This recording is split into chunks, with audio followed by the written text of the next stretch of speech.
Hello, welcome back to our channel. Today, let's dive in and see whether the love story of Chelsea and Madison will reach a beautiful ending or whether it's headed toward a painful goodbye. Madison stood at the edge of the corridor that opened onto the courtyard of Fairmont Crest, where glass walls reflected honey gold lights and the background music floated thinly, like mist. She slowed down instinctively with the caution of someone who always measures distance, always calculates an exit route in case the situation slips out of control. In just a few minutes, she would step into what was supposed to be a harmless meeting, a light drink, a few conversations about the future, a rare pocket of calm after weeks of tension. In Madison's mind, the future was no longer an abstract concept. It had taken shape through a decision they had agreed on not long ago, one that truly changed a life, big enough to demand accountability from both of them, to themselves and to each other. From that moment, Madison allowed herself to believe that Chelsea was finally stepping out of the fog of impulsive moments, reckless spirals, and weightless promises. But just as she paused to check her phone, a thread of sound slipped through the narrow crack of a half-open door and stopped her cold. It wasn't loud or immediately clear, but it was enough for someone like Madison to recognize the voices Chelsea and caught. A conversation unfolding at just the right distance, close enough to be overheard, far enough that Madison could pretend she hadn't heard a thing if she wanted. That choice tightened inside her like a compressed nerve. Walk in now and end it, or stay one more beat to make sure she wasn't imagining it. Madison hated that feeling. She hated being forced into the role of an eavesdropper, hated becoming someone who collected fragments of truth by holding her breath behind a door, and yet her feet didn't move forward. Maybe because deep down, she'd grown used to the idea that everything around Chelsea came with a second layer. A third layer, and sometimes all it took was one small gap to reveal what Chelsea was trying to hide. Chelsea was talking about the proposal, and the way she called it heaven before Madison arrived made Madison's heart stutter out of rhythm. Heaven. The word was too perfect, too polished compared to everything they had just survived. Heaven didn't include sleepless nights sparked by a call from the hospital. Heaven didn't include quietly checking for relapse in the eyes of the person you loved. Heaven didn't include conversations that snapped in half under exhaustion and self-defense. Heaven sounded like a story Chelsea could present to Caught, like a beautiful film, like a soothing lie Chelsea could tell herself to prove her life still sat in the right place. Before Madison could even understand why something so private was being tossed out like jewelry for someone else to admire. The conversation shifted fully into Chelsea proposing to Madison, and instantly, discomfort surged through her like dark water. Caught, as Madison pictured it, shook her head and sighed, responding not like someone offering a blessing, but like someone who'd spent too long cleaning up the aftermath. A question snapped out sharp as a blade why Chelsea hadn't told Caught. That alone made Madison go rigid. So there were things Chelsea chose to tell Caught first, chose to seek advice about first, chose to let someone else shape and define first. And Madison, the person being spoken of as the destination of the ring, came last, like a scene that wasn't invited in until the set had been arranged. Madison's logic tried to intervene, reminding her that best friends confiding in each other wasn't a crime. But the feeling of being left behind the door turned into a quiet humiliation, and her pride burned hot under her skin. Then the question about the ring surfaced. It made everything heavier, because a ring isn't just metal. It's evidence of preparation, a signal of seriousness, a declaration that someone has thought it through, chosen, and is ready to carry responsibility. When someone asks where the ring is, it means even the listener isn't sure it exists. And just as Caught seemed ready to call for champagne, the cousin suddenly bristled with irritation. Madison couldn't see the expression, but she could imagine it. She had seen that same kind of grimace on colleagues' faces whenever someone turned something grave into a performance. Chelsea explained that it was only a proposal made in a moment of panic. The word panic dropped like a stone into Madison's chest, making every thought bubble up and burst. Only a performance. In a moment of panic. Those phrases dragged behind them a chain of meanings. Madison didn't want to admit that the moment wasn't love, but fear. that the promise wasn't a choice, but a reflex. That the future Madison had believed in might have been nothing more than a life preserver Chelsea grabbed to keep from drowning in a storm of her own making. And worst of all, it turned Madison into a tool for comfort instead of a person who was truly desired. Madison's anger didn't explode loudly. It tightened, thickened, and slid through her ribcage like cold poison. She felt betrayed, but not by a single truth by the way Chelsea managed the truth. Chelsea could call it heaven with Cod to polish the story, then call it panic to soften the responsibility. Chelsea seemed to hold two versions of herself and select whichever one fit the person standing in front of her. With Cod, it was having something pretty to share, something to seek complicity in. With Madison, it could become love a different phrase, a different coat of paint. But underneath, Madison had just brushed the real surface, rough and unpleasant, like the underside of a mask. She turned and walked away before her legs could betray the scraps of pride she had left. The last time Madison left without warning, she had tortured herself over it afterward. It felt like a cut she'd made on her own skin, fast, clean, and destined to leave a scar. But today, the urge to retreat returned even stronger, as if her body was protecting her from a blow that could break her for good. Madison hated running. She hated letting other people decide the rhythm of the story. But she hated even more the thought of standing there and watching Chelsea manufacture a spotless version of events right in front of her. On the way home, Madison replayed the conversation about the future they'd had only recently. They had talked like adults, like to people truly trying to step beyond chaos. The life-changing decision had been sealed with a rare seriousness from Chelsea, and Madison had believed her.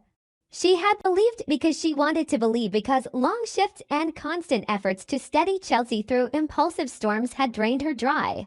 And faith was the only thing that kept her going. So hearing heaven and then panic didn't just make Madison angry at Chelsea. It made her angry at herself for softening, for turning herself into proof that Chelsea could be better, as if love were a rehabilitation program. Meanwhile, Chelsea didn't realize the storm forming. She only sensed that everything was slipping out of her hands. She knew she had ruined the marriage conversation, not only with an awkward proposal but with the careless chain of choices before it, chasing thrills to fill a void. Convincing herself that if she did something big enough, it would scrub her mistakes clean. Chelsea was used to painting a perfect image of herself in Fairmont Crest, where every party was a silent inspection of status and elegance. In that world, failure wasn't just personal, it was a crack in the statue everyone was used to admiring. And if Madison left, that crack would show more clearly than any scandal. Chelsea tried to convince herself she proposed out of love, but deeper down, she knew fear had pushed her forward. Fear of losing Madison wasn't only fear of losing a girlfriend, it was fear of losing the only mirror that reflected a better Chelsea, a sober Chelsea, a reliable Chelsea. Madison was the only person who wasn't afraid to name mistakes, to set limits, to walk away if Chelsea crossed those limits. That was exactly why Chelsea both needed and resented her. Resented being seen too clearly, needed being saved from herself. When Chelsea told Cod and called the proposal heaven, maybe it was her way of lulling herself into believing she was still progressing. And when she called it panic, maybe it was her way of shrinking it down to protect herself from shame, from having to admit she had exposed vulnerability in the clumsiest way possible. Cod stood in the middle like a strained connector.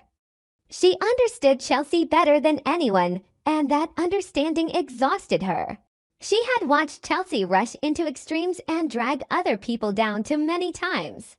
Cod could see honesty and selfishness braided together in Chelsea's eyes, twisted like two ropes. And Cod knew that if Madison walked away, Chelsea would search for someone else to blame because Chelsea couldn't stand looking directly at herself for too long. Cod didn't want to become the target. She didn't want to be guilty simply for hearing a secret. But guilt still crept in, because she sensed that the harmless conversation might have been the final drop. Cod had sighed, frowned, reacted like someone watching a crash approach, and yet she stayed. She didn't stop Chelsea. She didn't force her to be serious. She didn't forbid her from turning something sacred into casual storytelling. Caught silence, even if born from exhaustion, still resembled a kind of complicity. When Madison disappeared without warning, Chelsea immediately felt punished. She tried to reach out, tried to find meaning in the silence, and the harder she searched, the more she panicked. Real panic, not the kind used as an excuse. It made Chelsea want to do something dramatic right away, like lighting fireworks in the dark to prove she still had light. But Madison didn't appear to give Chelsea the chance to fix things the way Chelsea usually did. And that was when Chelsea realized she was standing at the edge of two roads, either end everything completely in humiliation, or earn a happily ever after that would require true change. The second road wouldn't let Chelsea simply adjust her words, it demanded she change her motives. Madison, on her side, was cornered by a different wall. She was someone who believed in process, in truth, in cause and effect. But loving Chelsea didn't operate like a clinic. It didn't come with stable indicators or readable charts. Madison wanted to confront her, to ask the questions, to look into Chelsea's eyes and measure how much was real and how much was performance. But if she confronted Chelsea, she would also have to confront the fact that she had overheard everything. She would have to admit she stood there and listened to what she was never meant to hear. And that confession would hand Chelsea a weapon, shifting the focus to Madison violating privacy, making Madison the one who was wrong before the truth could fully surface. Madison understood that defensive mechanism well, because she had seen Chelsea use it on others. That understanding kept Madison clear-headed and tore her apart from the inside, because it proved Chelsea was repeating old patterns. In the long hours of silence, Madison wondered whether she had truly heard everything or only caught a piece that led her to the wrong conclusion. That doubt became a small thorn, not enough to pull out the broken trust, but enough to make her blame herself for judging too quickly. Maybe Chelsea started with heaven and moved to panic as self-analysis, as an attempt to admit she was ashamed and knew she was wrong. Maybe the ring really existed and simply hadn't been shown yet. But no matter what, one thing didn't change. Chelsea had handed the story to Cod first, had turned it into an anecdote, had allowed someone else to comment on her motives, and Madison had heard herself spoken of as a piece in Chelsea's puzzle. The feeling of being replaceable became painfully concrete. Madison didn't think Chelsea dreamed of Cod romantically, but she feared Chelsea dreamed of a perfect script, one where everyone applauded, where everything became heaven. And anyone standing in the ring recipient role was simply an interchangeable actor as long as the frame looked good. Madison feared she was just a prop Chelsea used to prove she'd grown up. She feared the love she offered Chelsea was being used like a moral certificate. Look at me, I can love correctly, I can marry, I can be happy. That fear made Madison want to run and also made her want to stay long enough to shatter the illusion. Cod also found herself trapped once she realized Chelsea might turn suspicion toward her. If Madison truly overheard, Chelsea would look for the simplest explanation to reduce her pain. Cod told her. Cod betrayed her. Cod ruined it. In Chelsea's world, mistakes often felt easier when they were placed on someone else's shoulders.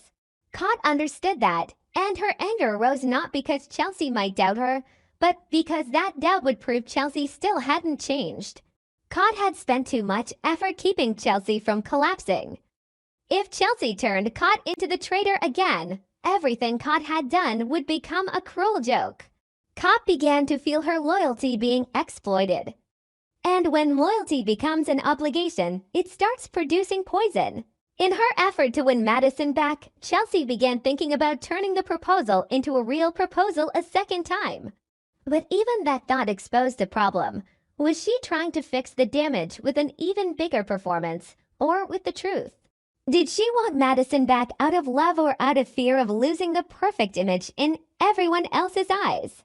And if Madison returned, would Chelsea have the courage to admit she was wrong, not only wrong to Madison, but wrong to the version of Chelsea she kept trying to build? The tension thickened as everyone faced a brutal decision. Madison had to choose between confronting the truth or retreating, between risking Chelsea twisting the story and continuing to live inside a toxic question. Chelsea had to choose between controlling the narrative and living honestly, between choosing an explanation that felt comfortable and choosing responsibility. Cod had to choose between continuing to clean up the fallout and setting boundaries, between protecting Chelsea and protecting herself from being turned into a villain. And in all of these choices, anger wasn't something that flared up and vanished. It was a slow-burning fire that ate away at every relationship. Madison was angry because she had been turned into someone else's safety net for panic. Chelsea was angry because she was left alone in silence and couldn't stand the feeling of losing control. Cot was angry because she realized he might be punished simply for being there, simply for hearing, simply for sighing instead of shouting a warning. When Madison walked out of that room, she didn't just walk out of a date. She walked out of a version of the future she once believed could save them both. And even as she retreated, she couldn't extinguish a bitter spark of hope that this might still be Chelsea's last chance to prove her love wasn't only a panic reflex. But that chance wouldn't come from a ring, or champagne, or a heaven story told to someone else. It would come from raw, unfiltered truth from Chelsea cutting away her habit of controlling the narrative with her own hands, and from Madison accepting that forgiveness isn't her duty, but her choice. If they aren't strong enough to cross that road, then this silence won't be a temporary retreat anymore. It will be the real ending. Thank you for spending your time watching my video. Everything I share is purely speculation and personal commentary. If you found this video helpful, please support me with a like and leave a comment.